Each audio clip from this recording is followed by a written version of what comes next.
Hello everyone. Today on Sveta's menu cooking channel, we're going to roast some pork. Here I have a nice piece of pork. This dish can be served hot or cold. It's delicious either way. You can make sandwiches with this meat, and it turns out incredibly tasty. Though I have to say, it doesn't cook as quickly as I usually like. So what do we need to make this dish? We'll need a piece of pork. Mine weighs about 1.3 kilograms, around 2.9 pounds. I also have a blend of spices made for meat. Next, we'll need some garlic, quite a bit of it. Then, of course, some salt and pepper. Let's get started. The first thing we're gonna do is make a few cuts into our meat. Let me show you. For this dish, I've chosen a fattier cut of pork. The fattier, the tastier. If the meat is too lean, it can end up a bit tough. Pork shoulder or pork neck works perfectly here. I'm using a piece of shoulder. So pick whatever cut works best for you. We'll slice across the meat, not all the way through, about halfway deep. Each cut should be about 2 centimeters, roughly 0.8 inches apart. You'll end up with something like a little accordion. Now we generously salt the meat. Don't be shy with the salt. Rub it in well on both sides, making sure every part is seasoned. Take your time with this step. Proper salting is key to drawing out the flavors during roasting. The salt not only enhances taste, but also helps tenderize the meat as it marinates. Make sure to press it into all the crevices. At this stage, it's also a good idea to gently massage the meat to let the salt work its way in. If you notice any thicker sections, give them a bit of extra attention. This helps ensure the meat cooks evenly and stays juicy all the way through. The more care you take here, the better the final result will taste. Now for the spices. Get them into all the cuts we made. Make sure the seasoning gets everywhere, including the underside. Coriander works wonderfully for roasted pork like this, and it's included in my spice blend. If yours doesn't have coriander, feel free to add it separately. Coriander is one of the oldest known herbs and spices, with a history dating back over 7,000 years. Archaeologists discovered coriander seeds in ancient Egyptian tombs, suggesting it was used for both culinary and medicinal purposes. The plant is mentioned in the Bible and was cultivated by the ancient Greeks and Romans, who believed it had magical and healing properties. In Latin, it's called Coriandrum sativum, and it belongs to the parsley family. Interestingly, coriander is unique in that every part of the plant is edible. The seeds, leaves, known as cilantro, and even the roots in some cuisines. While the leaves have a bright, citrusy flavor, the seeds offer a warmer, spicier aroma, with hints of orange peel and sage. Today, coriander remains a staple in kitchens worldwide, appreciated for its versatility and rich cultural heritage. Next, we add a light sprinkling of pepper on both sides. Pepper has been prized for centuries.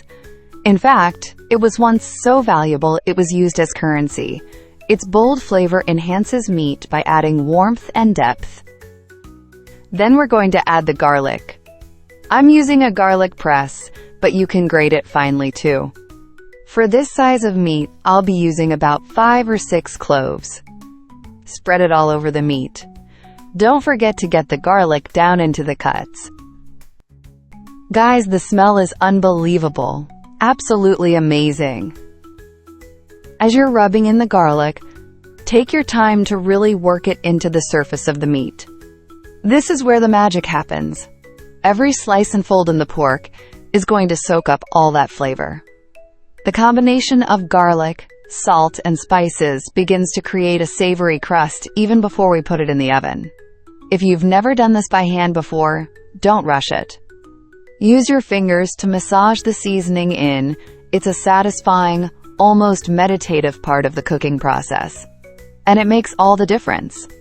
You'll start to see the texture of the meat change slightly as it absorbs the seasoning. This step adds depth and richness, and it ensures every bite will be bursting with flavor. After rubbing the meat with spices, salt, and garlic, we'll drizzle it with a bit of vegetable oil. Rub the oil in really well. Did you know? The oil not only helps lock in moisture during roasting, but also helps the spices stick better to the meat, forming a more flavorful crust as it cooks. It also gives the surface a beautiful golden finish once baked. Plus, it helps the garlic and herbs release their aroma more deeply into the meat. And now everything is ready. All that's left is to let the meat marinate. I'll be marinating mine for about 2 hours. Of course, the longer you marinate it, the tastier it will be. So even overnight in the fridge is great if you have time. After the marinating is done, we'll return to it. 2 hours later, I've transferred the pork into an oven roasting sleeve. Just place it in the sleeve and poke some holes in it with a toothpick, about 10 or so little holes. Now it's time to send it into the oven. First, bake it for 1 hour, and then we'll check how it's doing. Later, we'll cut open the sleeve so the top can brown nicely. Just to remind you again, my meat marinated for 2 hours. You can marinate it overnight if you want even more flavor. Just be sure to refrigerate it. Now we bake it for an hour at 180 degrees Celsius, 350 degrees Fahrenheit to start. Okay, I've taken the meat out. It baked for an hour and a half. I didn't open the sleeve while it was baking. It cooked inside completely. Just look at how juicy it turned out. Let's cut into it so I can show you what it looks like. Here we go. It's all done. Look how beautiful it is. And so flavorful. Super juicy. There was so much juice in there. Let me cut it again. As I mentioned earlier, the longer you marinate, the more tender the meat will be. Just look at all that juice.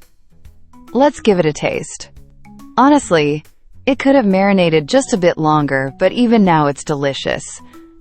Perfectly seasoned and tender, just fantastic. You can enjoy this as a hot dish or cold the next day. It's great for sandwiches or as a cold meat platter instead of sausage. So definitely give this a try. That's all from me for today. Try making it yourself. Don't forget to like the video, leave a comment, and subscribe to the channel. This has been Sveta's Menu Cooking Channel. See you next time. Bye.